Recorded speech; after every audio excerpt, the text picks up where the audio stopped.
Well, Dwight and Sandy, why don't you tell us a little bit about yourselves first? How did you two meet, and kind of what led to you two becoming a married couple and raising a family? So give us a little bit of your story. Well, back in about 1959, we met at, always went square dancing. And we met at the square dance, and from then on, it was what, about 8 months? 8 to 10 months later, we got engaged. Got married. That's how we met.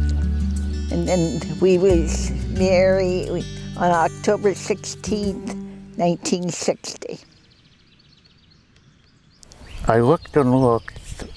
I had different real estate people, and I wanted a property that had spring water on it. And there was a couple of them up in Wayne County, but it seems like the deals always fell through. So there's a lady here in Laudenville was the real estate, and she called us and she says, "I think we got what you want." And we come down and we ended up buying it then. What year was that? It was 1980. So does all your family use the property, all your kids and grandkids for the most part? Yeah. How do they, Yeah. What do you guys do down here? How often do people come? It just depends. Like in the summertime, they're down here more, but they deer hunt quite a bit. And then Darren is the one that helps us more than I can say.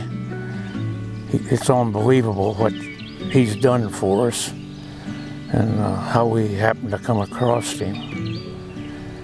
So he's, as we aged, I couldn't get down here as much, but he's really helped me out. Back in here where we're at, it's stayed pretty much the same.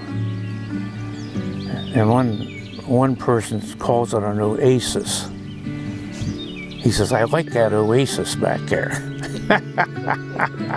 So I thought that's a pretty good definition of it, you know? Really.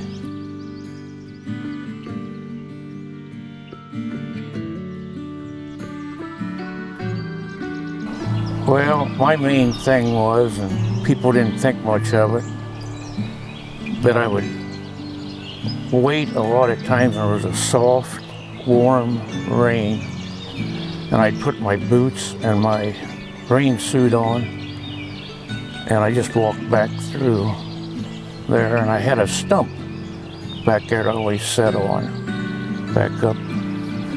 I just sat in there and watched the wildlife and listened to the creek run. That's what I enjoyed.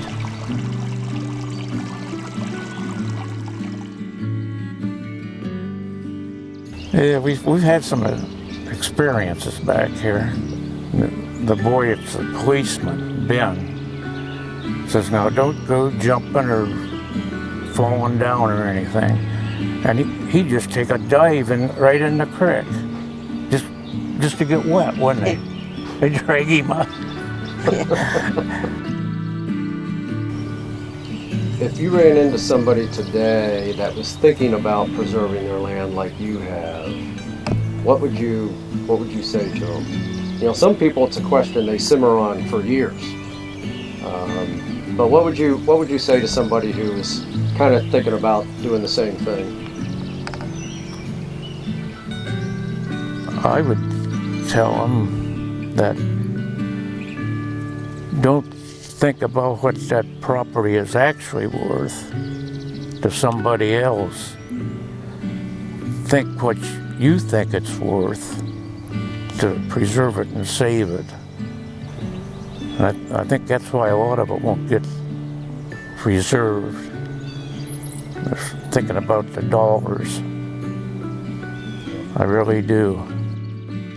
Well, we'll always have this. Once the money's gone, it's gone. And you don't have anything then.